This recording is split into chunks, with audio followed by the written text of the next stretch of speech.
Inilah kisah asal-usul dan sejarah sholat tahajud di malam hari. Perlu kalian ketahui, bahwa tidur merupakan saudaranya mati. Jadi, ada kesamaan di antara tidur dan juga mati. Syekh Thohir dalam kitab Jawahirul Kalamiyah menjelaskan, bahwasanya kondisi alam kubur adalah sebuah perkara gaib. Manusia akan sulit mengerti tentang hal itu, lalu untuk mempermudah, maka tidur bisa dianalogikan dengan mati. Saat seseorang tertidur, maka siapapun tak ada yang tahu tentang mimpi apa saja yang terjadi. Saat seseorang bangun tidur, maka disunahkan untuk membaca doa, Alhamdulillahillazi ahyana, ba'dama amatana, wa ilaihi nusyur. Yang artinya, segala puji bagi Allah Zat yang telah menghidupkan setelah mematikan kami, dan kepadanya tempat kembali. Dari doa ini bisa kita ketahui, bahwasanya kematian itu memiliki kesamaan dengan tidur. Bedanya, saat tidur ruh kita yang keluar bisa kembali, sementara saat mati tidak bisa kembali. Ketika seseorang tertidur lalu kemudian bangun, berarti Allah telah menghidupkan orang itu kembali dari kematian sementara. Saat tertidur di malam hari, kita disunahkan bangun untuk melaksanakan sholat tahajud. Secara lugo atau bahasa, tahajud menyimpan makna berusaha melawan atau meninggalkan tidur. Adapun secara istilah fikihnya, tahajud adalah sebuah ibadah sholat sunnah yang dikerjakan pada malam hari sesudah tidur. Adapun hukum sholat tahajud adalah sunnah muakkad atau sunnah yang sangat dianjurkan. Rasulullah Shallallahu Alaihi Wasallam sendiri dahulu selalu mengerjakan sholat tahajud. Hal ini sebagaimana keterangan dari kitab Hasyiyah Inganatut Thalibin. Dahulu, sholat malam pada awal-awal permulaan Islam hukumnya adalah wajib. Sebelum turunnya perintah sholat 5 waktu, Rasulullah dan umatnya diwajibkan untuk mengerjakan sholat malam. Hal ini sebagaimana firman Allah dalam surah Al-Muzammil yang artinya, wahai orang yang berselimut Muhammad bangunlah untuk sholat pada malam hari, kecuali sebagian kecil. Namun setelah disyariatkannya sholat 5 waktu, hukum wajib sholat malam lalu berubah menjadi mansuk atau dihapuskan kewajibannya bagi umat Nabi. Hukum sholat malam lantas menjadi sunnah muakkad atau sunnah yang dianjurkan. Awalnya sholat malam masih tetap wajib bagi Nabi Muhammad sebagai kewajiban tambahan.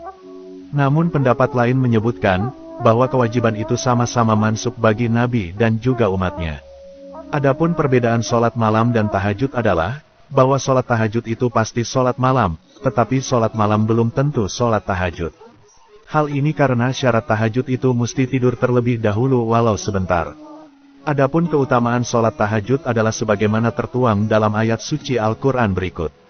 Allah Subhanahu wa Ta'ala berfirman yang artinya, dan dari sebagian malam, sholat tahajudlah kamu Muhammad dengan membaca Al-Quran di dalamnya sebagai suatu ibadah tambahan bagimu, mudah-mudahan Tuhanmu menempatkanmu pada tempat yang terpuji.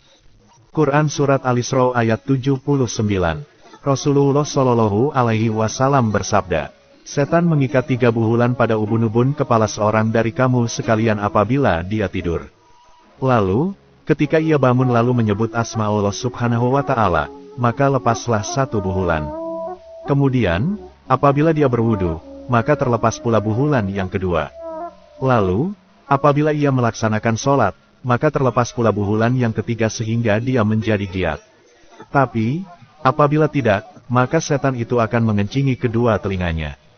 Hal ini sebagaimana dijelaskan dalam Al-Misikat, bersumber dari sahabat Umar bin Khattab, bahwasanya Nabi Muhammad Shallallahu Alaihi Wasallam bersabda, barang siapa yang mengerjakan sholat malam dan dilakukannya dengan baik, maka Allah Subhanahu wa Ta'ala memuliakannya dengan 9 perkara, yang 5 di dunia, sedangkan yang 4 di akhirat. 5 perkara yang di dunia adalah, Allah memeliharanya dari bermacam-macam bencana, tampak bekas ketatannya pada wajahnya, dicintai oleh hati hamba-hambanya yang saleh dan semua manusia, lidahnya berbicara dengan hikmah, dan ia dijadikan orang bijak, yaitu dikaruniai kefahaman. Sedangkan 4 perkara yang ada di akhirat yaitu, ia bakal dihimpun dari kuburnya dalam keadaan putih wajahnya, dimudahkan hisab baginya, melewati sirat bagaikan kilat menyambar, dan menerima kitabnya dengan tangan kanannya pada hari kiamat. Diriwayatkan dari Abu Umamah Al-Bahili radhiyallahu anhu, dari Rasulullah beliau bersabda, kalian lakukanlah terus qiyamul lail dengan melakukan sholat tahajud, karena hal itu merupakan kebiasaan orang-orang soleh sebelum kalian. Qiyamul lail dengan melakukan sholat tahajud merupakan ibadah kalian kepada Tuhan kalian, melebur berbagai kesalahan dan mencegah dari dosa. Hadis riwayat Al-Hakim dan ia berkata, Ini adalah hadits sahih sesuai syarat Al-Bukhari. Diriwayatkan dari Abu Hurairah radhiyallahu anhu, dan ia marfukan kepada Nabi Muhammad sallallahu alaihi wasallam. Ia berkata, Nabi sallallahu alaihi wasallam ditanya salat apa yang paling utama setelah salat maktubah, dan puasa apa yang paling utama setelah puasa bulan Ramadan. Lalu, Nabi sallallahu alaihi wasallam menjawab, salat yang paling utama setelah salat maktubah adalah salat di tengah malam. Dan, puasa paling utama setelah puasa bulan Ramadan adalah puasa bulan Allah yaitu bulan Muharram. Hadis riwayat Muslim. Semoga penjelasan ini bermanfaat. Wallahu a'lamu bishawab.